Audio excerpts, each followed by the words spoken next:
Okay जी, अस्सलाम वालेकुम। अच्छा, आज ना हम ये पढ़ेंगे कि प्लांट टिश्यू कल्चर की एप्लीकेशंस क्या है। ठीक है। मार्कर किधर है? मार्कर मार्कर ये सही है। ओके। जी, पहले ये बताओ what is plant tissue culture. अगर नहीं भी होती है, अगर आपको पता होना चाहिए what is plant tissue culture.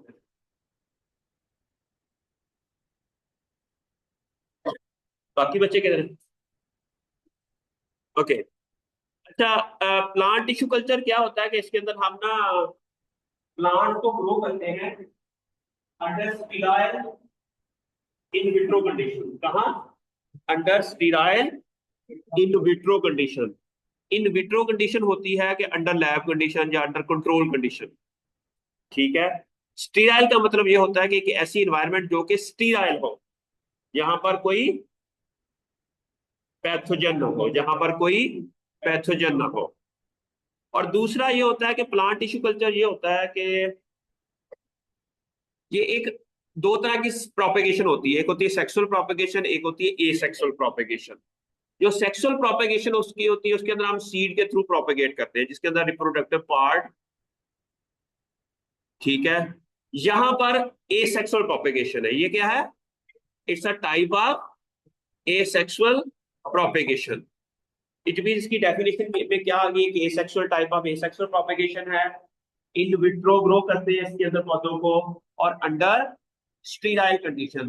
Propagation का मतलब ये होता है कि हम एग्जैक्टली सेम उस तरह का पौधा डेवलप कर सकते हैं। उसको हम प्लांट रीजनरेशन भी कहते हैं। क्या कहते हैं? प्लांट, आपकी एक जनरेशन है, आपसे ही एक नया बना दिया जाए, तो क्या होगा? आपकी ही जनरेशन का एक और बड़ा क्लोन बना दिया जाए, उसे कहेंगे रीजनरेशन। क्या कहते हैं इसको? रीजनरेशन। अच्छा, अब इसको नॉर्मली अगर हम लीफ से पौधा बनाना है तो थोड़ा सा मुश्किल हो जाएगा। अगर हमने नॉर्मल जो हमारी प्रोपेगेशन टेक्निक्स हैं उसके थ्रू, लेकिन हमारे पास अगर प्लांट टिश्यू कल्चर है, हम एक छोटा सा लीफ का पार्ट भी है ना, एक छोटा सा पार्ट का कोई, प्लांट का कोई भी पार्ट, कोई भी एक सेल भी है ना हमारे पास, एक सेल, उसे हम पौधा बना लेते हैं। उसे हम क्या बना लेते हैं? पौधा बना लेते हैं। ये है प्लांट टिश्यू कल्चर की कहते हैं ना एप्लीकेशंस। ठीक है। अब ये कैसे करते हैं? नेक्स्ट क्वेश्चन इज दैट ये और इसकी फिर एप्लीकेशंस क्या हैं? अच्छा, इसके बारे में पहले आपको थोड़ा सा इसकी जो हम एप्लीकेशंस हैं, फिर इसकी एप्लीकेशन प्लांट ब्रीडिंग के लिए क्या है वो भी हम बताएंगे। ठीक है। प्लांट टिश्यू कल्चर से हम नई वैरायटीज कैसे डेवलप कर सकते हैं, ये भी इसके थ्रू हो सकता है। आप लोगों को पिछले सेमेस्टर में पढ़ाया था एपीजेनेटिक्स। एपी क्या होती है उसका? जो अराउंड द जीन्स होती है। हम एपीजेनेटिक्स में क्या करते हैं कि हम पौधे की एनवायरनमेंट चेंज कर देते हैं, जिसकी वजह से जीन की एक्सप्रेशन के अंदर चेंज आ जाता है। अब प्लांट टिश्यू कल्चर क्या है कि हम पौधे को की एक एनवायरनमेंट चेंज कर देते हैं। पौधा एक नॉर्मल ग्रो कर रहा है, फील्ड में ग्रो कर रहा है, लेकिन हम उसको एक कंट्रोल्ड एनवायरनमेंट में ले जाते हैं। अब उसकी एनवायरनमेंट चेंज हो गई, उसका स्टिमुलस चेंज हो गया, उससे क्या होगा? सोमा कलोनल वेरिएशन आएंगी। और वो सोमा कलोनल वेरिएशन किस वजह से आएंगी? एपिजेनेटिक्स चेंजेस की वजह से। प्लांट के अंदर डिफरेंट जीन एक्सप्रेस हो जाएंगे। पहले नॉर्मल कंडीशन में और जीन एक्सप्रेस हो रहे हैं, लेकिन जब हम उसको प्लांट टिश्यू कल्चर के अंदर ग्रो किया, एक कंट्रोल्ड एनवायरनमेंट दी, ऐसे ही है राया कि उसकी हमने एक कंट्रोल्ड एनवायरनमेंट दी और उसको डिफरेंट तरह की कंडीशंस दी। अब उसके अंदर डिफरेंट जीन एक्सप्रेस हो गए। एपिजेनेटिक्स का मतलब ये नहीं है कि mutation in the gene. Epigenetics क्या होती है? Change in the expression of the gene.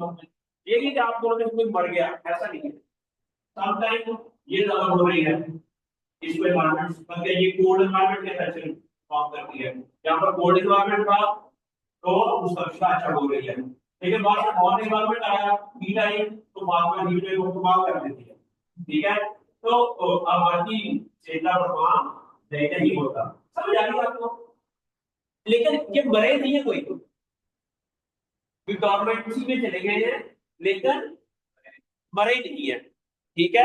इसको कहते हैं एपिजेनेटिक। इसे क्या कहते हैं भी, जब दोबारा उनकी कंडीशंस आएंगी रीता फातिमा, तो वो दोबारा से अपने आप को परफॉर्म करेंगे। यहां पर हम क्या कर रहे हैं, एक सेक्सुअल प्रोपिगेशन क्या कर रहे हैं। ए सेक्सुअल के अंदर हम जो सोमैटिक सेल्स होते हैं ना, वो होते हैं ए सेक्सुअल सेल। क्या होते हैं, ठीक है। अब ए सेक्सुअल जो सेल्स होते हैं, इसका सोमैटिक सेल के अंदर 2n होता है ना, जब हम माइटोसिस के बाद बनते हैं, 2n होता है इसके अंदर, ऐसा ही है। जो जर्म सेल्स होते हैं उनके अंदर 1n होता है। और एग और पॉलन ग्रेन जब फर्टिलाइज करते हैं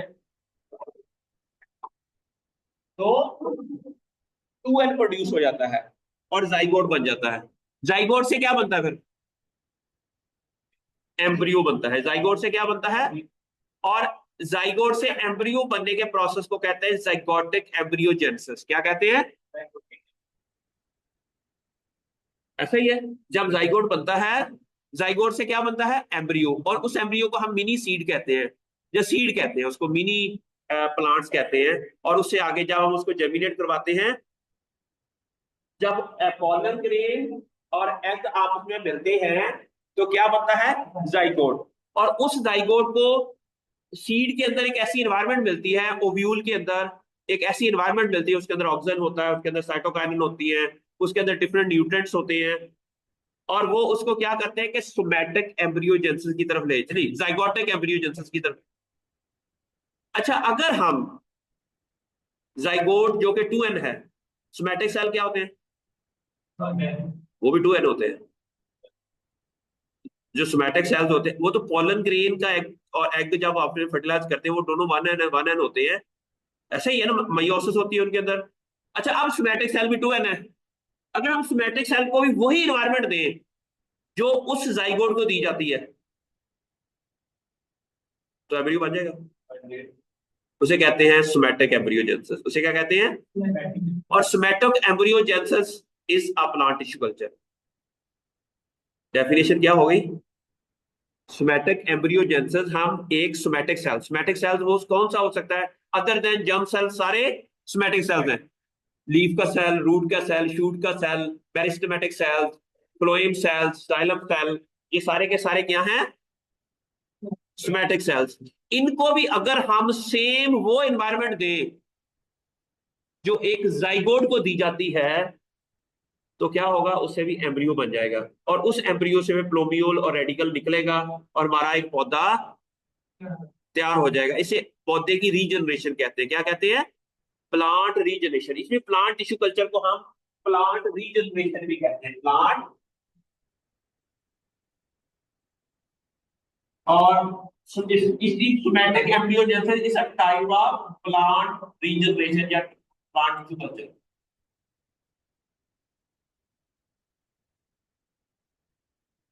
क्या कंसेप्ट समझ आया कि प्लांट टिश्यू कल्चर क्या है, हम इन विट्रो ग्रो करते हैं अंडर स्टीराइल कंडीशन, ठीक है। ये तो हो गया, it's a type of asexual plant propagation in which plants are grown under sterile condition, ठीक है, in vitro, under sterile in vitro conditions, ठीक है।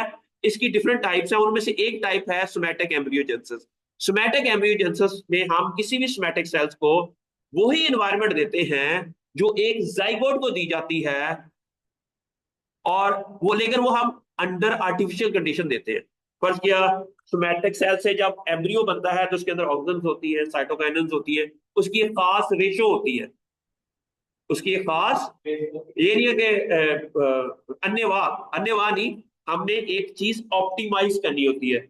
ऑप्टिमाइजेशन का मतलब क्या होता है, मिनिमम इनपुट आउटपुट, हमने ऑप्टिमाइजेशन करनी होती है। प्लांट टिश्यू कल्चर सारी रिसर्च है, उसके अंदर अगर आपने किसी भी प्लांट का टिश्यू कल्चर सिस्टम स्टैब्लिश करना है, तो आपको पहले उसको ऑप्टिमाइज, उसको लाइट कंडीशन, कितनी लाइट देनी है सुबह से शाम, वो अंडर कंट्रोल कंडीशन, हम 24 घंटे में 18 घंटे लाइट देनी है, 16 घंटे लाइट देनी है, 12 घंटे लाइट देनी है। एक तो ये ऑप्टिमाइजेशन करनी है हमने। दूसरी ऑप्टिमाइजेशन क्या करनी है, टेम्परेचर, कौन से टेम्परेचर के ऊपर उसको प्लांट टिश्यू कल्चर वाले सेल को रखेंगे कि उससे टिश्यू कल्चर रीजनरेट हो जाएगा, दोबारा स्मेटिक एम्ब्रियो जो है स्मेटिक सेल से एम्ब्रियो के अंदर कन्वर्ट हो जाएगा। तीसरी ऑप्टिमाइजेशन क्या करनी है, न्यूट्रिएंट्स। फिर चौथी है ऑक्सीजन का लेवल कितना देंगे, 0, 0.5 ppm, 1 ppm, 1.5 ppm, 2 ppm। फिर साइटोकाइनन, साइटोकाइनन कितना देना है, 0, 0.5, 1, 1.5, 2। फिर हमने अगर कोई हार्मोन भी देने पड़ रहे हैं, सम टाइम ऐसा होता है कि हमें उसके अंदर ना कुछ और हार्मोन भी कुछ और। अब ये हिसाब ला लो कि प्लांट, किसी भी अननोन प्लांट का टिश्यू कल्चर स्टैब्लिश करना हो, आपको कई चीजें ऑप्टिमाइज करनी पड़ती है। क्या करनी पड़ती है, ऑप्टिमाइज। उसके लिए हम रिसर्च करेंगे। रिसर्च कैसे करते हैं, पर क्या हमने 4, 5, 6, 7 डिफरेंट लेवल दिए, उसमें देखा कि किसके ऊपर बेस्ट एम्ब्रियो बना है। जिसके अंदर ज्यादा number of embryo, somatic embryo बनेंगे, it mean that is a good concentration for that specific. जैसा इसी तरह ही हमने फिर देखा कि किस टेम्परेचर के ऊपर, अब जो हॉट प्लांट है वो जहरा 28-30 डिग्री सेंटीग्रेड पर भी अच्छे एम्ब्रियो बना देंगे, जो कॉटन का प्लांट है, ओकरा है, चिलीज है। लेकिन अगर कोई ऐसा प्लांट है जो कि हार्ड कंडीशन में ग्रो नहीं करता, फर्ज किया अरेबिडोप्सिस है, आपका पोटैटो है, ठीक है, इसको हमें 20, 22, 18 से 22 डिग्री सेंटीग्रेड, हर प्लांट के लिए टेम्परेचर डिफरेंट है, क्योंकि उनके अंदर एपिजेनेटिक्स की मॉडिफिकेशन जो है ना, जो उसने नेचुरली अपने अंदर इवॉल्व की हुई है, तो उस कंडीशन के मुताबिक वो अपने आप को अच्छा सरवाइव करता है। जिस तरह एप्पल है, वो अंडर कोल्ड कंडीशन ही ज्यादा अच्छा परफॉर्म करेगा, क्योंकि वो है ही कोल्ड इलाके की, ठीक है। लेकिन कोल्ड में भी कितना टेम्परेचर जिससे एम्ब्रियो सही बने, वो हमने ऑप्टिमाइज करना होता है। ये सारी मिथ है, ये सारी अभी इसकी वो कहते हैं ना साइंस है कि आपने कैसे, what is a plant tissue culture. Plant tissue culture के अंदर हम करते क्या है, इसको सोमैटिक एम्ब्रियोजेंसिस क्या कहते हैं, इसको जाइगोटिक एम्ब्रियोजेंसिस क्या है, इसे प्लांट को रीजनरेट कैसे करते हैं। ये वो सारी कहानी है, that we need to be understand that कि इसके लिए हमें पूरी एक रिसर्च करनी है। और उस रिसर्च के लिए आपको, अच्छा अब इसकी फिर एप्लीकेशन क्या है, ठीक है। अच्छा इट मीन अगर हमें कोई नई वैरायटी डेवलप करनी हो तो उसकी जेनेटिक्स के अंदर चेंज कर देंगे। क्या करेंगे, क्या करेंगे, जब जेनेटिक्स के अंदर मॉडिफिकेशन होगी, जीन्स के अंदर म्यूटिफिकेशन होगी, तो नई वैरायटी मिलेगी। अच्छा क्या प्लांट टिश्यू कल्चर के थ्रू हम जीन्स को मॉडिफाई कर सकते हैं,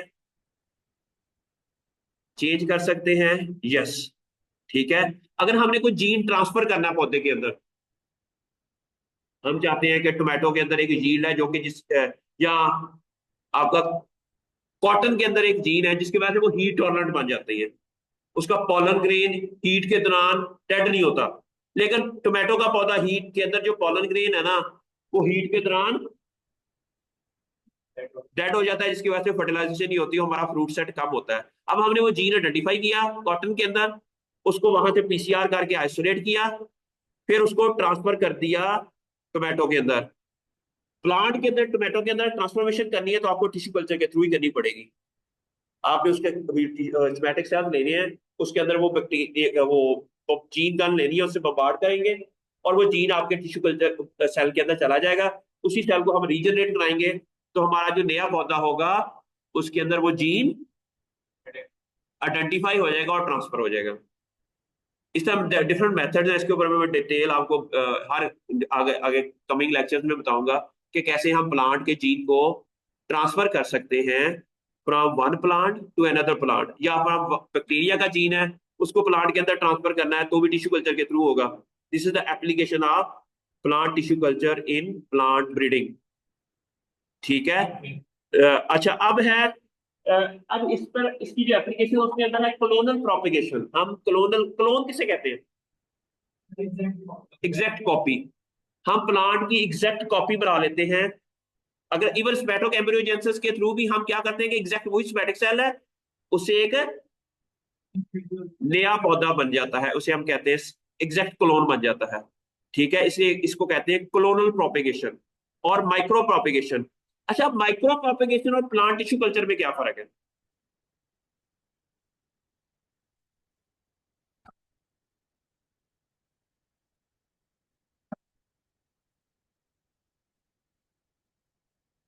अच्छा, आपकी बात भी ठीक है, लेकिन एग्जैक्ट इसकी डेफिनेशन ये है कि प्लांट टिश्यू कल्चर जो होता है ना, उसका वो रिसर्च पॉइंट ऑफ व्यू से ज्यादातर हम उसको लेते हैं कि किसी पौधे की के अंदर रिसर्च करके ऑप्टिमाइज करनी कंडीशंस, किस पौधे जिस कंडीशन के ऊपर वो अच्छा एम्ब्रियो बनाएगा, किस पौधे एनवायरनमेंट के अंदर।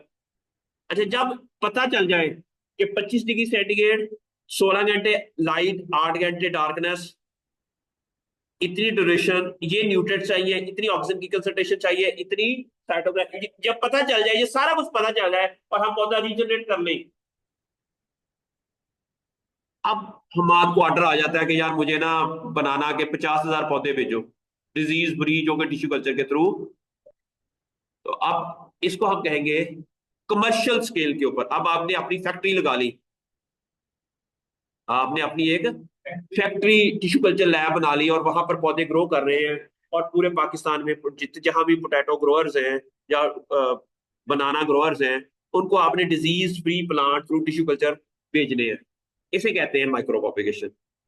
है, हालांकि दोनों के अंदर होती टिश्यू कल्चर ही है, लेकिन एक के अंदर ये है कि रिसर्च बेस है, एक है कमर्शियल। इसमें फर्क सिर्फ ये है कि अगर रिसर्च करेंगे तो इसे टिश्यू कल्चर कह देंगे, अगर कमर्शियल होगी उसे हम माइक्रो प्रोपेगेशन के थ्रू, हम समझो एक बिजनेस का जो आइडिया है।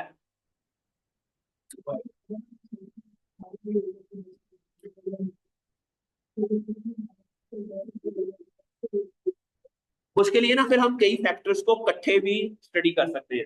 फर्क किया हमने फैक्टर्स है ना, हमने क्या किया कि ऑक्सीजन है ना, ऑक्सीजन के हमने 5 लेवल रख दिए, 0, 0.5, 1 और 1.5। ठीक है, इस तरह साइटोकाइनेसिस, साइटोकाइनेसिस के 0, 0.5, 1, 1.5। फिलहाल हम सिर्फ इन दोनों का फैक्ट चेक करना चाह रहे हैं, बाकी टेम्परेचर, ह्यूमिडिटी, बाकी सारी चीज सेम रखते हैं। अब क्या होगा, हम जो पहली ट्रीटमेंट होगी ना हमारी, उसके अंदर ऑक्सीजन और साइटोकाइनेसिस 0, 0 होगी, दूसरे में 0, 0.5, तीसरे में 0, 1, चौथे में 0, 1.5। ये हमारी होगी 4 ट्रीटमेंट। फिर इसी तरह इसके साथ 0, 0.5, 0, 1, 0। इस तरह हमारे पास एट द सेम टाइम हमने काफी चीजें, दोनों कंडीशंस इकट्ठी ही स्टडी कर ली। फिर हमने देखा कि किस कॉम्बिनेशन से अच्छे रिजल्ट आते हैं, दैट विल बी ऑप्टिमाइजेशन। ठीक है, इवन यहां पर हम एक और फैक्टर भी ऐड करते हैं इसके अंदर, टेम्परेचर करते हैं। टेम्परेचर के है 20 और 22 और 25 डिग्री सेंटीग्रेड। इवन 4, 5, 6 फैक्टर्स इकट्ठे भी कर सकते हैं, लेकिन उससे हमें ज्यादा कॉम्बिनेशन बन जाएंगे, ज्यादा हमें वो मीडिया चाहिए होगा। हर कॉम्बिनेशन के लिए हमें 3 रेप्लिकेंट एटलीस्ट चाहिए, हमें 3 प्लेट्स हर कॉम्बिनेशन के लिए लाजमी चाहिए। तो इस तरह हमारे पास जो रिसर्च करते हैं ना, वो हमें डेली आते हैं लैब में, डेली वो देखते हैं कि रिसर्च के कौन सा पैटी प्लेट्स इसके अंदर कंटेमिनेशन तो नहीं आ गई, उसको चेंज करनी पड़ती है। ये पूरी एक कहना है एक लेबर वर्क है, पूरा एक 5-6 महीने का। अभी आपकी एमएससी की रिसर्च है या पीएचडी की रिसर्च है, उसके अंदर पहले आपने चीजें ऑप्टिमाइज करनी होती है, फिर आपने जीन ट्रांसफर करना होता है। पहले यकदम नहीं जीन ट्रांसफर करेंगे या कोई चीज ऐड नहीं करेंगे, जिस तरह मैंने अभी पहले बताया था आपको अभी क्लास में, कि पहले हमने चीजों को फील्ड कैपेसिटी के मुताबिक, और ये वो चीजें हमने उसको पहले ऑप्टिमाइज करना होता है रिसर्च का। एमएससी की रिसर्च के अंदर हमने क्या करनी होती है, पहले अगर हम सिर्फ ऑप्टिमाइजेशन पे भी चीजें लिख सकते हैं, optimisation of plant tissue culture variety दुजैरी। ठीक है, इसके ऊपर हमने कह दिया कि दुजैरी एक पोटैटो की वैरायटी जिसके ऊपर पूरी दुनिया में अभी तक कोई टिश्यू कल्चर के ऊपर काम नहीं हुआ था। तो हमने इसके ऊपर डिफरेंट कंडीशंस लगा के हमने ये मालूम कर लिया कि इसकी प्लांट टिश्यू कल्चर कैसे करते हैं। ये आपका एक एमएससी का थीसिस हो गया। लेकिन पीएचडी में अकेला इस पे काम नहीं होगा, आपने क्या करना है कि पहले बेजारी का टिश्यू कल्चर स्टैब्लिश किया, फिर आपने उसको कोई म्यूटेशन करके कोई चीजें और कोई वैरायटी डेवलपमेंट की तरफ, या आपने उसको कमर्शियल, उसकी अभी टिश्यू कल्चर सिस्टम स्टैब्लिश था लेकिन कमर्शियली इसको एप्लीकेशन नहीं थी, उसको आपने वो तमाम कंडीशंस ऑप्टिमाइज की कि अगर हमने इसको कमर्शियल लेवल पे ग्रो करना है तो अगर हमारा एक टिश्यू कल्चर लैब के खर्चा कितना आएगा, कितने हमारे रूम्स होंगे, कितनी हमारी लेबोरेटरी होगी, उसका साइज क्या होगा, इतनी इन्वेस्टमेंट होगी तो कितने प्लांट हम साल में प्रोड्यूस करके दे सकते हैं और उससे हमें कितना बेनिफिट होगा। ये भी एक किस्म की ऑप्टिमाइजेशन करनी है ना।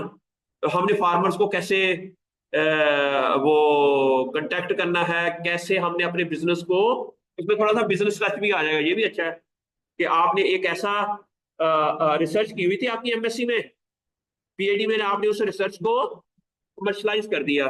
फिर टेक्नोलॉजी डेवलपमेंट फंड होता है, एचईसी पैसे देती है आपको, टेक्नोलॉजी डेवलपमेंट फंड, आपने पहले टेक्नोलॉजी डेवलप की। फिर टेक्नोलॉजी ट्रांसफर फंड होता है, उसमें फिर एचईसी हमें पैसे देती है कि अगर आपने कोई टेक्नोलॉजी डेवलप कर ली है, अब आप चाहते हैं कि वो फार्मर्स तक, जहाँ इंडस्ट्रियलिस्ट तक, जहाँ जो मसाइल हैं जहां तक पहुंचनी है वो उसको पहुंचानी है, तो उसके लिए फिर वो अलहदा से समझ आ रही है आप लोगों को। तो इस तरह हम ना, ये होती है वो चीजें जो प्लांट टिश्यू कल्चर के थ्रू यूज करते हुए हम बहुत अच्छा वायबल बिजनेस पूरी दुनिया में। अब जो पेप्सिको है ना, उन्होंने बड़ी अच्छी टिश्यू कल्चर लैब बनाई हुई है दीपालपुर में, पता नहीं तो गाड़ा में ना।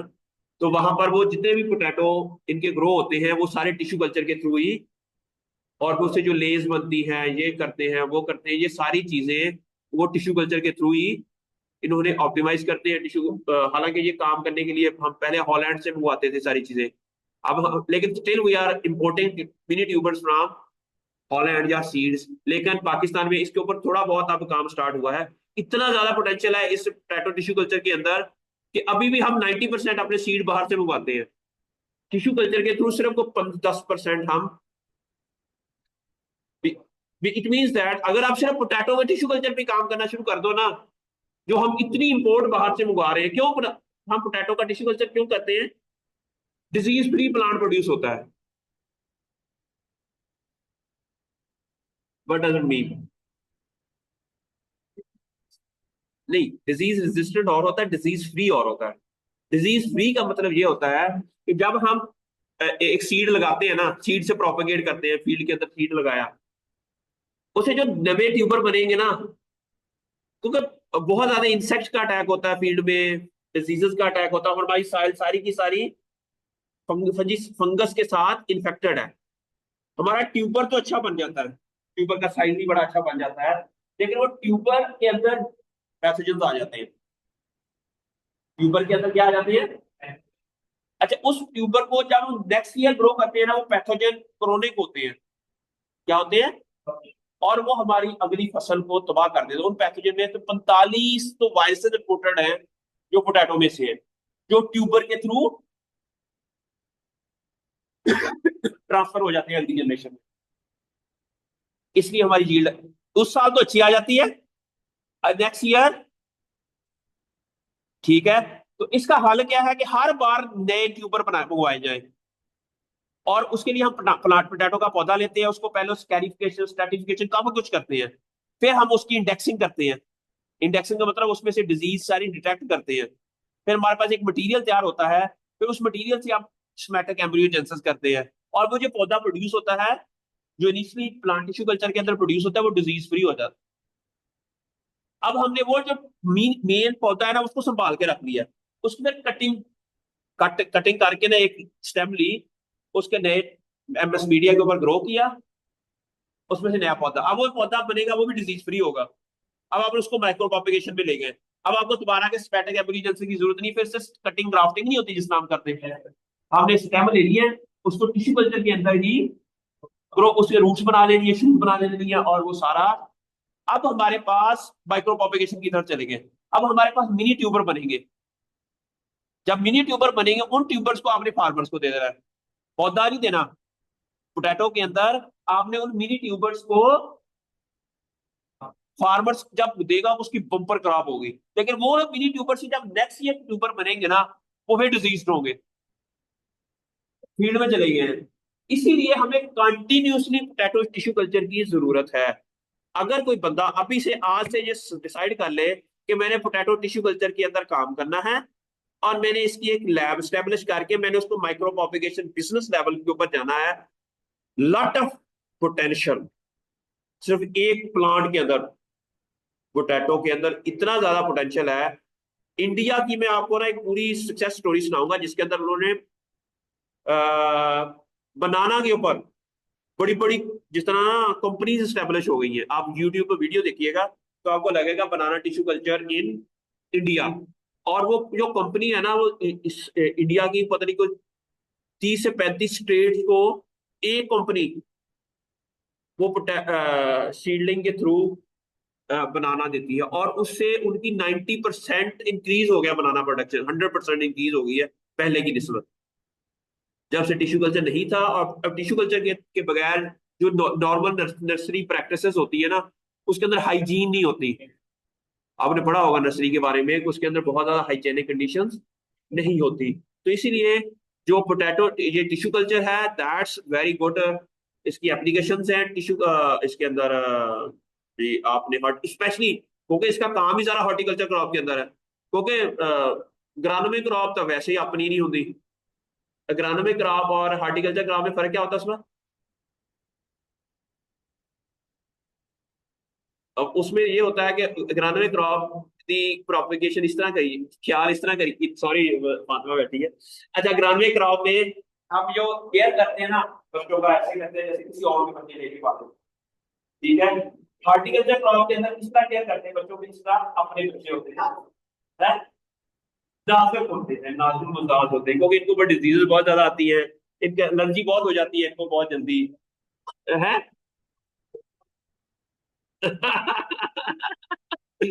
तो ये इस तरह का। अच्छा, अब है बायोमास एनर्जी। अब बायोमास का मतलब क्या होता है? Organic mass. अच्छा, हमें बायोमास क्यों चाहिए होती है? एनर्जी प्रोडक्शन के लिए। हमने वो करना है, एथेनॉल प्रोड्यूस करना है जिसको हम डीजल के तौर पर यूज करते हैं। तो उसके लिए हमें बायोमास चाहिए। क्या चाहिए? इसके लिए हम जब कैलस क्या होती है, what is a callus? What?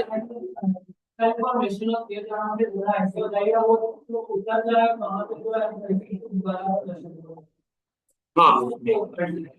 अच्छा बच्चों, कैलस क्या होती है? वो कैलस ये होती है कि जब हम प्लांट को सोमैटिक सेल्स को ऑक्सीजन एंड साइटोकाइनेल वाली मीडिया के अंदर रखते हैं ना तो उसके अंदर अनकंट्रोल्ड सेल डिवीजन स्टार्ट हो जाती है, जिससे कैंसर तरह की ग्रोथ स्टार्ट हो जाती है। अब उससे बायोमास बढ़ती जाती है। बायोमास हमें एनर्जी के लिए प्लांट नहीं चाहिए, हमें सेल्स चाहिए। ऐसी सेल भी नहीं चाहिए, हमें कार्बोहाइड्रेट्स चाहिए। कार्बोहाइड्रेट्स क्या होते हैं? जितना नया सेल बनेगा उसकी सेल वॉल बनेगी, सेल मेम्ब्रेन बनेगी, वो सारे क्या होगी? बायोमास। अच्छा, अब उसकी करते हैं फिर फर्मेंटेशन। फर्मेंटेशन करके फिर उससे हम एनर्जी प्रोड्यूस करते हैं। इट मींस अगर आपने बहुत ज्यादा तादाद में सेल्स चाहिए तो आप उसको प्लांट टिश्यू कल्चर के अंदर ग्रो करें, चाहे सॉलिड मीडिया के अंदर ना भी करें, सिर्फ लिक्विड मीडिया के अंदर उसको कल्चर करते जाए, कल्चर करते तो हमारे पास बहुत ज्यादा प्लांट के cells, uncontrolled cell division start हो जाएगी ना, बहुत ज्यादा प्लांट के सेल ग्रो कर जाएंगे। और उसको उसको फिर हम फर्मेंटेशन में, फर्मेंटेशन के थ्रू एथेनॉल प्रोड्यूस होती है ना, फिर हम उसको फर्मेंटेशन वाले एक चैम्बर में ले जाएंगे और वहां जाकर हम इससे एथेनॉल प्रोड्यूस कर लेंगे। और वो एथेनॉल एज ए बायोमास और उसको हम एनर्जी के तौर पर यूज कर सकते हैं। ठीक है। दूसरी एप्लीकेशन ये है कि अब यहां पर बायोमास के साथ एपिजेनेटिक्स आ गई। फर्क किया। ड्रग्स, फार्मास्यूटिकल ड्रग्स क्या होती है?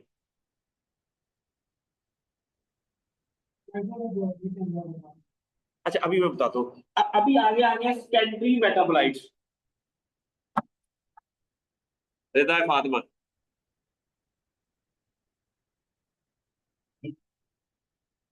मेटाबॉलिज्म में हेल्प करते हैं, यस। अच्छा, दो तरह के ना मेटाबोलाइट्स होते हैं। एक होते हैं प्राइमरी, एक होते हैं सेकेंडरी। इसमें फर्क क्या होता है? सेकेंडरी सेकेंडरी जो मेटाबोलाइट्स हैं वो प्राइमरी से बनते हैं। कहाँ से बनते हैं? प्राइमरी। प्राइमरी मेटाबोलाइट्स क्या होते हैं? अच्छा, मेटाबॉलिज्म किसे कहते हैं पहले? ब्रेक डाउन ऑफ केमिकल्स या रिएक्शन, जो भी प्लांट के अंदर एटाबोलिज्म एनाबोलिज्म होता है उसको हम मेटाबॉलिज्म कहते हैं। मेटाबॉलिज्म के दौरान कुछ केमिकल बनते हैं, कुछ टूटते हैं, कुछ नए बनते हैं। इस सारे प्रोसेस को क्या कहते हैं? अच्छा, मेटाबॉलिज्म के बाद जो चीज बनती है उसे मेटाबोलाइट कहते हैं। उसे क्या कहते हैं? अच्छा, कई ऐसे मेटाबोलाइट्स होते हैं जो हर प्लांट स्पीशीज के अंदर होते हैं। कौन सी ऐसी चीज है जो हर प्लांट स्पीशीज के अंदर होती है? ग्लूकोज, जिसको कार्बोहाइड्रेट्स कहते हैं। प्रोटीन होती है, डीएनए, आरएनए, पानी, फैट्स, ऑयल। ये 6 7 8 ऐसे केमिकल्स हैं जो तकरीबन हर प्लांट्स के अंदर होते हैं। लेकिन कुछ ऐसे केमिकल्स हैं जो सिर्फ खास प्लांट्स के अंदर होते हैं, बाकियों के अंदर नहीं होते। उसे हम सेकेंडरी मेटाबोलाइट्स कहते हैं। Normally these chemicals are produce from the reactions of primary metabolites. दो प्राइमरी मेटाबोलाइट्स जब आपस में रिएक्शन करते हैं, या एक प्राइमरी मेटाबोलाइट जब टूटता है, उस टूटने के रिएक्शन से जो केमिकल्स बनते हैं उसे हम कहते हैं सेकेंडरी मेटाबोलाइट्स। ठीक है।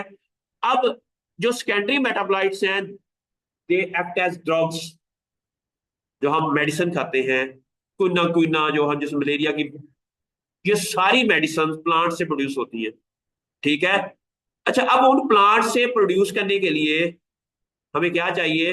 हमें चाहते हैं कि प्लांट की एक बायोमास हो, टिश्यू कल्चर के थ्रू हम बायोमास प्रोड्यूस कर लें, और साथ में हम चाहते हैं कि वो स्पेसिफिक ड्रग बने। मैंने कहा कि एपिजेनेटिक्स क्या होती है, और क्या ए केमिकल है ना, ए के ऊपर बी केमिकल बनना है, तो ए को बी में कन्वर्ट कौन करेगा? एक एंजाइम। वो एंजाइम्स क्या होते हैं? जीन होते हैं। वो एज ए कैटलिस्ट के तौर पर एक्ट करते हैं। They are actually protein in nature. Protein कैसे बनती है? जीन्स के थ्रू। अगर वो जीन एक्सप्रेस होगा तो वो एंजाइम बनेगा। अच्छा, अब जीन्स कब एक्सप्रेस होता है? जब उसकी वो स्टिमुलस आती है, वो एक specific epigenetic switches on off होते हैं, ट्रांसक्रिप्शन फैक्टर एक्टिवेट होते हैं। अच्छा, अब हम क्या करते हैं कि उस बायोमैस के अंदर एक ऐसा केमिकल ऐड कर देते हैं जो उन जीन्स के एक्सप्रेशन को एनहांस कर देता है, जिसकी वजह से वो फर्ज किया बी सिंथेज, ये एंजाइम प्रोड्यूस होता है जिससे बी बनता है। अब ये बी जो है, ये ड्रग है, ड्रग है या मेडिसिन है। अब हमने बायोमास भी प्रोड्यूस कर ली, साथ में ड्रग भी प्रोड्यूस कर ली। अब हमने वो बायोमास ली, उसमें से ड्रग आइसोलेट कर ली। आप पूरी एक फार्मास्यूटिकल इंडस्ट्री भी लगा सकते हो यूजिंग प्लांट टिश्यू कल्चर। ये एप्लीकेशन बता रहा हूं। आप प्लांट टिश्यू कल्चर को यूज करते हुए you can develop a fully pharmaceutical industry. आपको लगता है कि यार एक ऐसा पौधा है जो कि सिर्फ लैटिन अमेरिका में ग्रो होता है, पाकिस्तान में वो ग्रो नहीं होता। अब आप क्या करेंगे? वहां से सिर्फ वो लीफ ले आए उसका, अपने कपड़ों में। वो पाकिस्तान में वो पौधा ग्रो भी नहीं होता, नेचुरल कंडीशन ही ऐसी अच्छी नहीं है। अब आपने क्या किया? उसको आर्टिफिशियल वो एनवायरमेंट दी, एक लैब के अंदर उसको ग्रो किया, उसका बायोमास प्रोड्यूस कर लिया, फिर उसका देखा कि ट्रांसक्रिप्शन फैक्टर एक्टिवेट कर लिया जो कि वो स्पेसिफिक मेटाबोलाइट प्रोड्यूस करेगा, और वो हमारा ड्रग होगा। अब उसमें से आइसोलेट करते जाएं। अब वो मेडिसिन जो हमें हर बार अमेरिका से मंगवानी पड़ती थी, अब हम खुद बना सकते हैं।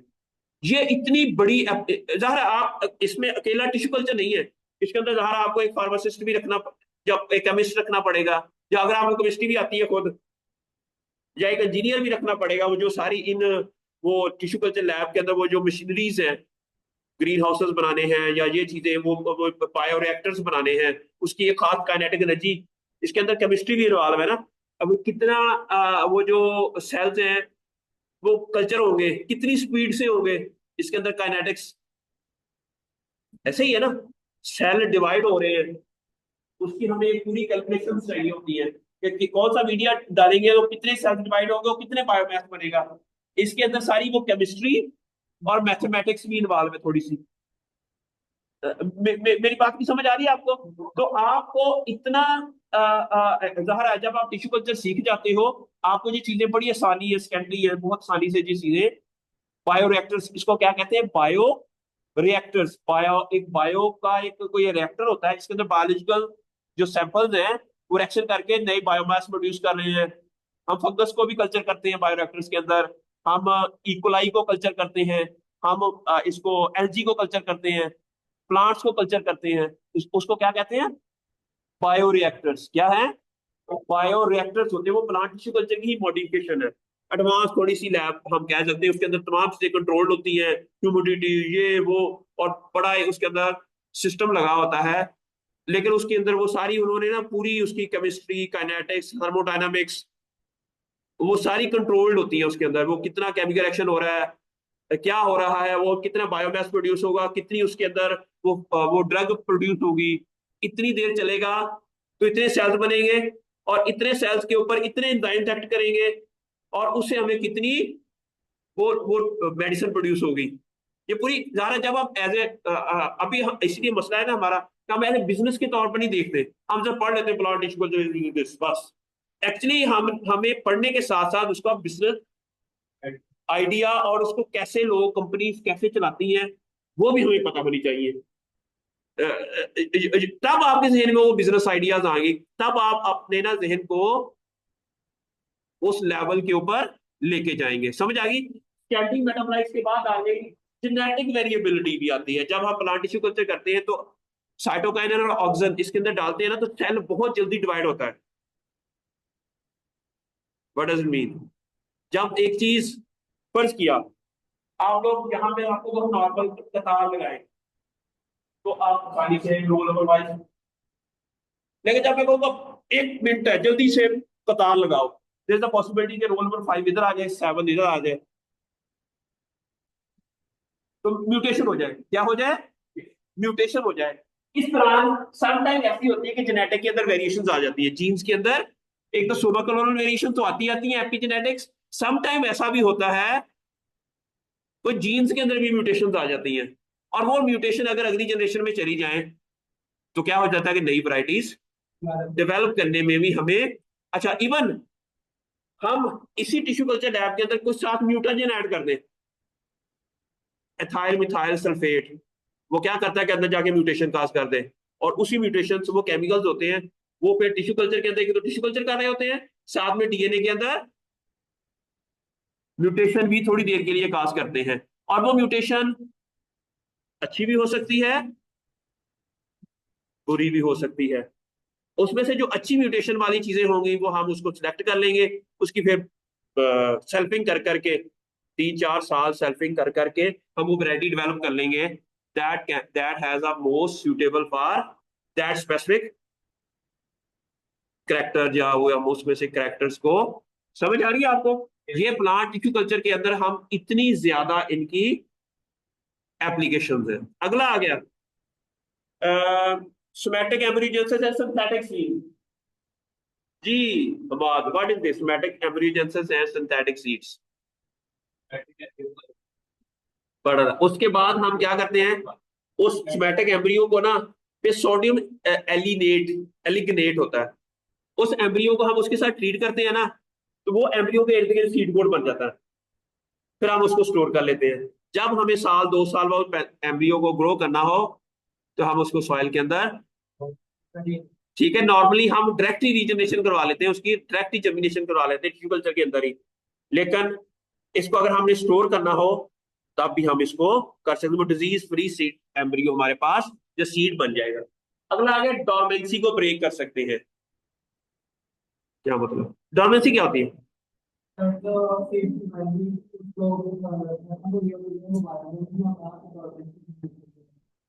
अच्छा वो तो होगी सीड की डोरमेंसी। कोई भी प्लांट का पार्ट जो under unfavourable condition, under unfavourable condition grow ना करे उसे डोरमेंसी कहते हैं। लेकिन जब फेवरेबल कंडीशन आ जाए तो ग्रो कर जाए, इसे डोरमेंसी। समझ आ गई? वो सीड की भी डोरमेंसी हो सकती है, वो बड की डोरमेंसी भी हो सकती है, वो किसी प्लांट के पार्ट की डोरमेंसी हो सकती है। अब अगर प्लांट के सीड की डोरमेंसी को ब्रेक करना है तो ज़ाहिर है हमें टिश्यू कल्चर के अंदर हम सीड ग्रो करें, साथ में कुछ ऐसे एंजाइम्स ऐड कर दें या ऐसा केमिकल ट्रीट कर दें जिसका हम प्राइमिंग करते हैं, जिसका हम सीड की प्राइमिंग करते हैं, कुछ इस तरह का करते हैं, तो हम इसकी ब्रेकिंग डोरमेंसी भी कर सकते हैं। ठीक है। हैप्लॉइड प्लांट क्या होता है?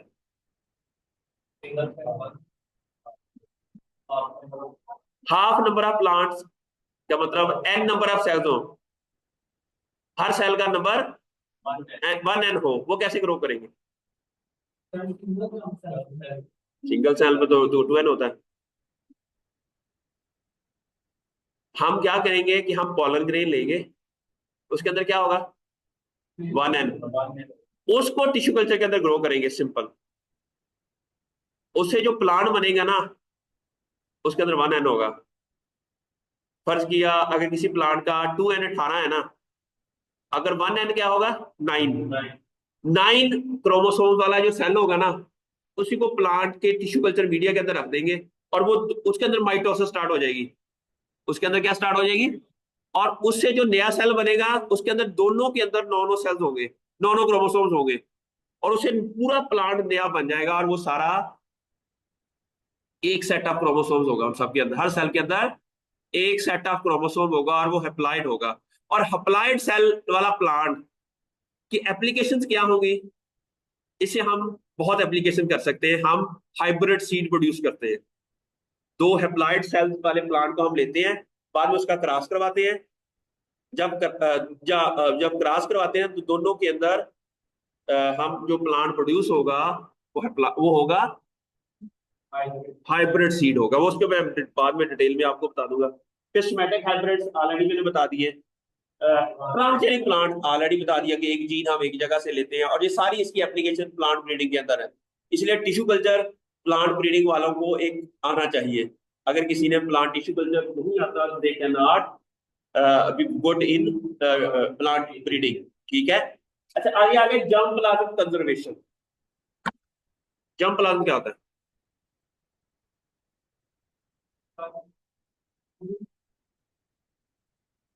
बच्चे आपका नाम मैं भूल गया।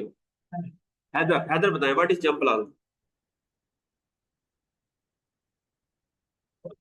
हम सरगोदा जाएं, हम सरगोदा जाएं, सिट्रस रिसर्च इंस्टीट्यूट जाएं, वहां पर देखें जितने भी सिट्रस के प्लांट होंगे ना, वो एक ही जगह जमा हुए हुए हैं। उन collection of citrus at a one place, उसे जर्म प्लाज्म कहते हैं। वो उस सिट्रस रिसर्च इंस्टीट्यूट का जर्म प्लाज्म है। क्या है? अगर हमारे पास इधर 100 गावा की डिफरेंट वराइटीज हो, अब हमारे पास वो हमारे हॉर्टिकल्चर डिपार्टमेंट का गावा का जर्म प्लाज्म है। क्या है? गावा का। आपके पास 6-7 सोयाबीन के सीड्स है, अब वो सोयाबीन का जर्म प्लाज्म है। वो क्या है? लेकिन नॉर्मली हम इसको जर्म प्लाज्म भी कहते हैं, जर्म प्लाज्म तो कहेंगे, लेकिन वो सीड बैंक होगी। क्योंकि जो वेजिटेबल्स हैं या अग्रानोमिक क्रॉप्स हैं, वो क्रॉप्स का सहारा प्लांट तो नहीं होगे ना, उसके तो हम जर्म प्लाज्म, वो भी जर्म प्लाज्म ही होगा, लेकिन उनको सीड बैंक भी कहेंगे। हम क्या कहेंगे? अच्छा, अगर प्लांट टिश्यू कल्चर के थ्रू हम जर्म प्लाज्म को भी मेंटेन कर सकते हैं। हमने सिट्रस की 100 वराइटीज हैं, बाहर ग्रो करेंगे तो देयर इज अ पॉसिबिलिटी के ऊपर डिजीज आ जाए। डिजीज फ्री प्लांट हम कलेक्शन करके, इस तरह लोगों ने ना पूरी दुनिया में कई ऐसी लेबोरेटरीज बनाई हुई है जो सिर्फ जर्म प्लाज्म कलेक्शन के ऊपर काम करती है। उसकी एक PGRI है इस्लामाबाद में, Pakistan plant genetic resource institute. वो कोरिया वालों ने बनाया था, जापान वालों ने, सॉरी, जापान वालों ने बनाया। तो इतनी अच्छी बिल्डिंग है NARC में, जब आप जाएंगे तो मजा आ जाएगा कि आप कहीं जापान में आ गए। इतनी प्यारी बिल्डिंग बनाई है PGRI के नाम पे। और वहां पर सीड सेंटर भी है, सीड बैंक भी है, और प्लांट जीनोमिक रिसर्च इंस्टीट्यूट है, और वहां पर जर्म प्लाज्म को कलेक्शन की हुई है। वर्ल्ड जर्म प्लाज्म सेंटर है वो, ठीक है। आपने कोई किसी भी सीड के ऊपर काम करना है ना, वो क्यों बनाया है? रिसर्चर को फैसिलिटेट करने के लिए। बस कि आप हमारे ने किसी क्रॉप के ऊपर काम करना चाहते हैं, आपके पास सीड नहीं है, डिफरेंट वराइटीज नहीं है, आप उनको एक लेटर लिखेंगे मेरे थ्रू, अपने सुपरवाइजर के थ्रू। वो उनको कहेंगे कि हमें ना कोकम्बर के ये 50 जो है ना वराइटीज, उनके सीड हमें भेज दो, तो वो हमें भेज देते हैं। अभी मैंने रिसेंटली हमारी बदरुन्निसा एक स्टूडेंट है, उनका हमने कोई 40 कोकम्बर के सीड मंगवाए हैं। उनको मैंने लेटर लिखा और वो हमने लिख के उन्होंने हमें फॉरवर्ड कर दिया। समझ आ गई आपको? फिर आपने उसको कल्चर करना होता है। फिर अब हमारे पास कुकम्बर का जंप प्लाज्म है हमारे इस डिपार्टमेंट में, कुकम्बर का भी जंप प्लाज्म है हमारे पास, चिलीज का भी जंप प्लाज्म है। अर्शद जवेद साहब टोमेटो पे काम कर रहे हैं, आशीष वे जो पीबीजी वाले हैं उनके पास जंप प्लाज्म है टोमेटो का। ठीक है, मेरी बात की समझ आई? जंप प्लाज्म, अच्छा हम टिश्यू कल्चर के थ्रू भी इस जंप प्लाज्म को मेंटेन रख सकते हैं, डिजीज फ्री प्लांट बना के। और इसके लिए धारा डिफरेंट इंस्टीट्यूट है वर्ल्ड में जो काम कर रहे हैं। फिर induction and selection of mutation, ये भी मैंने ऑलरेडी बता दिया कि हम म्यूटेशन कैसे काज कर सकते हैं और उनको फिर सिलेक्शन भी कर सकते हैं। ये this is the application of plant tissue culture. फिर रेजिस्टेंट टू वीडीसाइड हम बना सकते हैं प्लांट्स को। हम उसके अंदर ऐसा वीडीसाइड टॉलरेंट जीन ऐड कर सकते हैं जिसकी वजह से जो आपका प्लांट है वीड रेजिस्टेंट हो जाता है। आज जब हम उसको वीडीसाइड स्प्रे करेंगे ना तो आपका प्लांट नहीं मरेगा, बाकी सारे वीड्स मर जाएंगे। ठीक है, इस तरह ये हमारी जो है ना, अब दोबारा अब आपको जस्ट मैं ये चीजें सारी पढ़ा दी है, लेकिन अब वो मैंने स्टेप बाय स्टेप सिर्फ वो आपको इसके। अब टिश्यू कल्चर क्या होता है जी, हम बात पढ़े। Method for producing minimum cell इन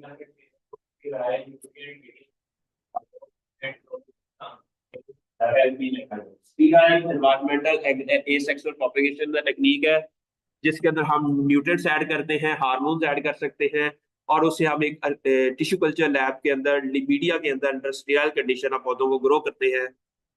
समझ आ गई? कुछ कंसेप्ट क्लियर हुआ? हाजिर हाजिर बच्चे, कंसेप्ट क्लियर हुआ? टिश्यू कल्चर क्या होता है? ये सारा काम हम क्या करते हैं अंडर स्टीराइल कंडीशन। आपको इट मीन अगर स्टीराइलिटी, इट मीन स्टीराइल का मतलब क्या होगा? पैथोजन। पैथोजन की साइंस भी आनी चाहिए फिर आपको। पैथोजन की साइंस क्या है? माइक्रोबायोलॉजी। पैथोजन की साइंस क्या है? इट मीन आपको माइक्रोबियल बायोलॉजिकल टेक्निक के अंदर भी एक्सपर्टीज चाहिए। अगर आपने प्लांट टिश्यू कल्चर करना है, you must have experience in plant pathology, plant bacteriology, plant fungi, इनकी कैसे हम इसको से आप बचा सकते हैं। तो दैट्स इस इंटरडिसिप्लिनरी सब्जेक्ट हॉर्टिकल्चर के अंदर ज्यादातर आता है ये सारा। लेकिन इसके अंदर हमें इसलिए तो है कि जो मल्टी डिसिप्लिनरी बंदा होता है ना वो ज्यादा कामयाब हो जाता है। जो सिर्फ फोकस करे ना मैंने सिर्फ हॉर्टिकल्चर ही सिर्फ एक कुछ सब्जेक्ट के अंदर रहना है, तो वो उसका विजन भी छोटा रह जाता है। ठीक है, जो मल्टी टैलेंटेड होता है ना, ही कैन परफॉर्म बेटर। उनको पता होता है कि यार मैं उस कंडीशन में भी अपने आप को एडजस्ट कर लूंगा, उसमें भी कर लूंगा और इस तरह भी सारा। मैं चलो बाद में इसको, अच्छा अब ये देखा ना, ये प्लांट्स हो गया टिश्यू कल्चर। ये सारा इसके अंदर हम प्लांट टिश्यू कल्चर के अंदर अंडर स्टीराइल कंडीशन हम पौधों को ग्रो करते हैं। ठीक है, अच्छा है tissue culture is remove from plant और animal and grown in glassware और इन अ बायोरिएक्टर। बायोरिएक्टर की मैंने भी बता दिया था आपको। Growth is by mitosis and produce a cluster of identical offspring. This technique useful in genetic engineering for the production of transgenic organisms. इतनी आपको ना केयर की जरूरत होती है टिश्यू कल्चर के अंदर। आपको पूरा एक कोरोना वाला जो है ना, ठीक है, ये कोरोना वाला पूरा वो आपने वो एहतियात करना है। ठीक है, अच्छा ये देखिए इसमें ये इस तरह का ये सारी चीजें हैं। उसके बाद है ट्रांसजेनिक जो ऑलरेडी लोगों ने बनाए हैं, पोटैटो में, टोमेटो में, क्यूबर, apple, turnip, leeks, cauliflower, radish and bread. इसमें ज्यादातर कौन सी क्रॉप्स है? हॉर्टिकल्चरल क्रॉप ज्यादा है। ठीक है, ओके, ज्यादातर एप्लीकेशन जो है बायोटेक्नोलॉजी की हॉर्टिकल्चर क्रॉप के अंदर है। ठीक है, फिर है condition necessary for tissue culture. Oxygen चाहिए, न्यूट्रिएंट चाहिए, ग्रोथ फैक्टर चाहिए, हार्मोन चाहिए, करेक्टेड पीएच चाहिए, टेम्परेचर करना है, स्टीराइल कंडीशन चाहिए। जी आज सारी चीजें मैंने आपको बता दी कि आपका जो कंडीशंस क्या होती हैं उसके अंदर ये चीजें। एप्लीकेशंस ये लो, इतनी ज्यादा एप्लीकेशंस है इसकी। ठीक है, तो you can have a better idea कि genetic translation, early flowering, synthetic seed, multiplication, फिर बायोमास प्रोटेक्शन। आप फार्मास्यूटिकल इंडस्ट्री के अंदर जा सकते हैं, अंदर लॉट ऑफ एप्लीकेशन। फिर पेप्सिको के अंदर बड़ी जॉब्स होती हैं प्लांट टिश्यू कल्चर वालों की। ठीक है, आगे आ गया फिर क्लोनल प्रोपेगेशन। ये ऑलरेडी बता दिया कि डेफिनेशन क्या होती है जी। पढ़ाओ बटे बच्चे पढ़ो।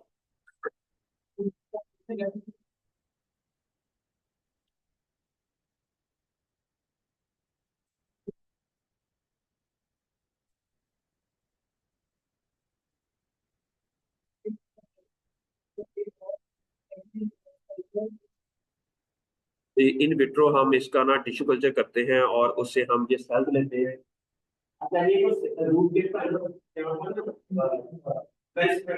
क्या होते हैं के ऊपर भी मैक्रोस्कोपिक सेल्स उसको कल्चर करना इजी होता है अगर वो ऑलरेडी एक्टिवली डिवाइडिंग सेल्स होते हैं, वो ऑलरेडी एक्टिवली डिवाइडिंग सेल्स होते हैं। उसके बाद है जी उसका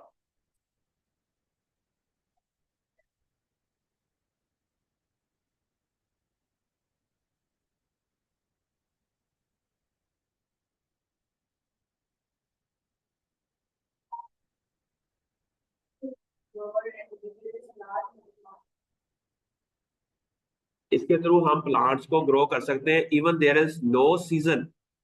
हम सीजन ना भी हो, ब्रीडर्स को कोई प्लांट चाहिए, हमने कोई प्लांट ब्रीडिंग करनी है, अर्ली आप चाहते हैं कि यार मेरे को क्रॉसिंग करनी है, ठीक है, तो बहुत इजीली हम प्लांट टिश्यू कल्चर के थ्रू प्लांट ग्रो करके उसको फिर हम आगे जो ब्रीडिंग का जो प्रोसेस है उसको हम एक्सपीडाइट कर सकते हैं। क्या कर सकते हैं? ठीक है, biomass energy.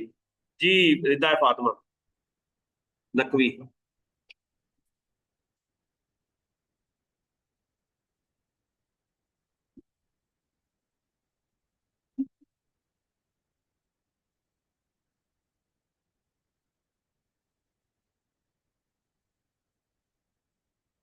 Asia.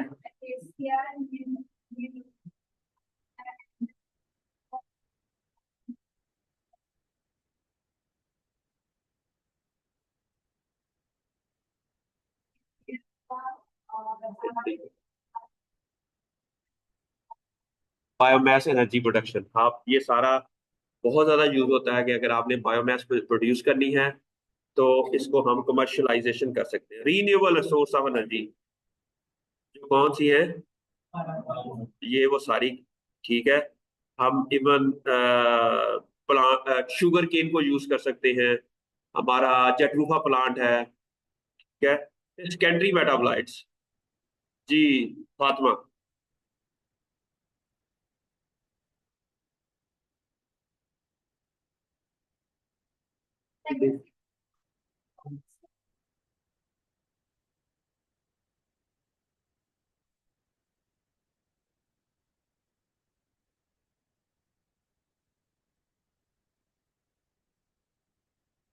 Clone of cells can be, इसका मतलब यह है कि अब सेफ्रॉन क्या है?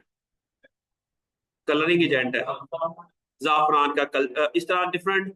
पर जब बीटा कैरोटीन है, बीटा कैरोटीन जो कैरेट के अंदर होती है, वो पूरी दुनिया में जितने भी अच्छे ब्रांड्स हैं, दुनिया के अंदर जितने भी अच्छे ब्रांड्स हैं, बल्कि ये रिकमेंड किया हुआ है कि अगर किसी फूड आइटम को आपने कलर करना है, बल्कि रेड कलर की आइसक्रीम बनानी है, आपने येलो कलर का टॉफी बनानी है, लेकिन वो अच्छे ब्रांड्स वाले, वो उसके लिए वो yellow colour must be produce from plants. ये नहीं है कि आर्टिफिशियल कोई कलर उसके अंदर ऐड कर दिया, वो it must be a pigment. Pigment क्या होते हैं? ये जो सेफ्रॉन है, जैस्मीन ऑयल है, एसेंशियल ऑयल है, ये सारे के सारे पिगमेंट्स हैं जो कि पेटल के अंदर होते हैं, जिसकी वजह से पेटल का एक खास कलर होता है। अच्छा, अब ये जो पिगमेंट्स है ना, इसी को यूज करना है कलरिंग के। आपने रफान की जेली बनानी है, उसके अंदर जो रेड कलर होगा, it must be a vanilla ice cream है, वेनिला का एसेंस होता है, ठीक है। अच्छा, अब ये सारे एसेंस जो हैं हम प्लांट टिश्यू कल्चर के थ्रू प्रोड्यूस कर सकते हैं। सेकेंडरी मेटाबोलाइट प्रोड्यूस करके उसके अंदर एपिजेनेटिक्स का भी आपको पता होना चाहिए। वो सारी कहानी आपको इसके बारे में अंडरस्टैंड करने की जरूरत है। तो this is the application of plant tissue culture, ठीक है। आगे जी, पढ़ ली थी आपने जेनेटिक वेरिएशंस? सल्साबील।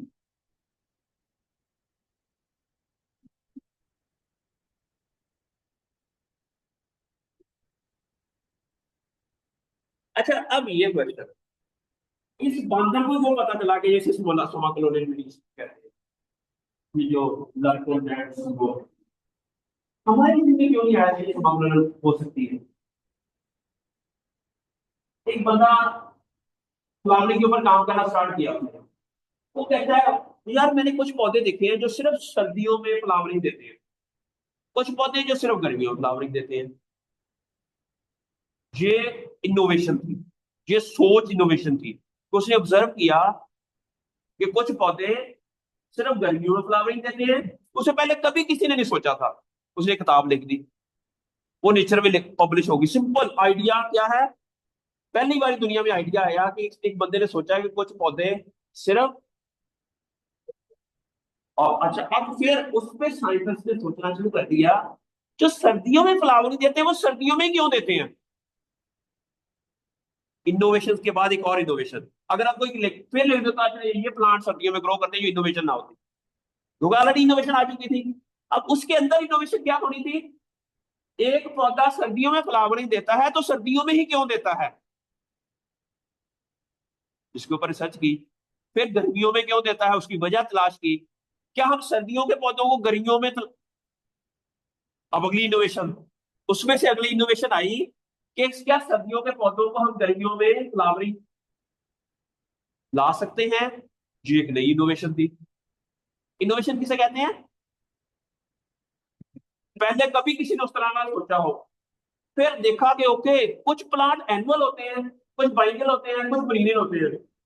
वो एनुअली क्यों होते हैं, वो बाइनियली क्यों होते हैं, वो किस साइंटिस्ट ने ये और उसने क्यों ऐसा ऑब्जर्व किया। पागल था वो,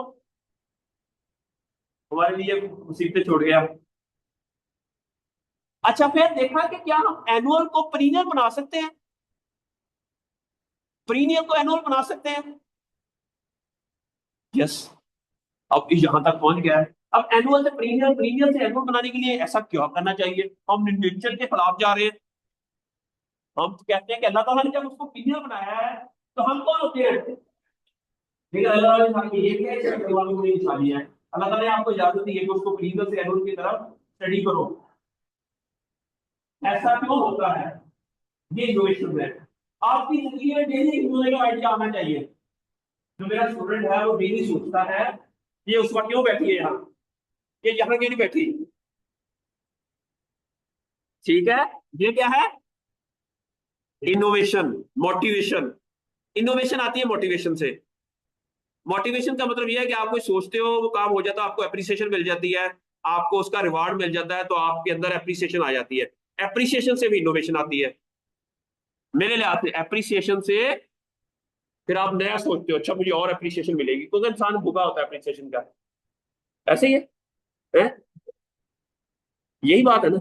अगर आप लोग अदर दुनिया में इसको रिवार्ड कहते हैं, इसको क्या कहते हैं।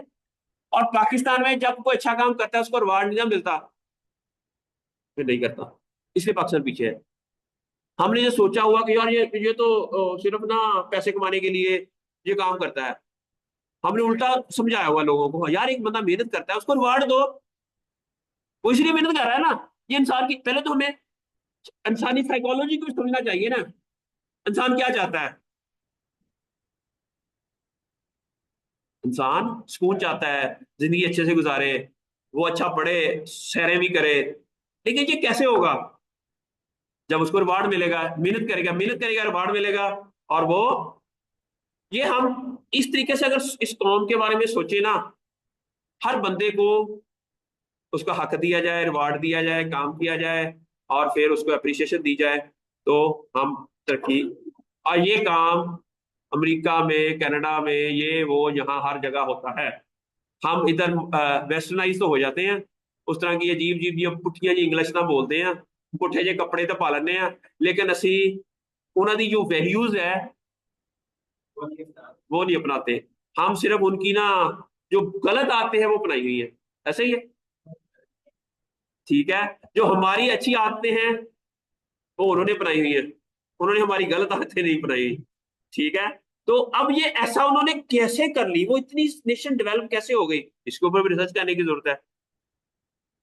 हमारे ये सोशियोलॉजिस्ट, ये सोशल साइंटिस्ट, ये क्या करते हैं, सोशियोलॉजी के, ये हमारे पब्लिक हेल्थ वाले, ये सारे इनको भी हम सिर्फ क्लेम करते हैं कि साइंटिस्ट कुछ नहीं करते। ये भी कुछ नहीं कर रहे।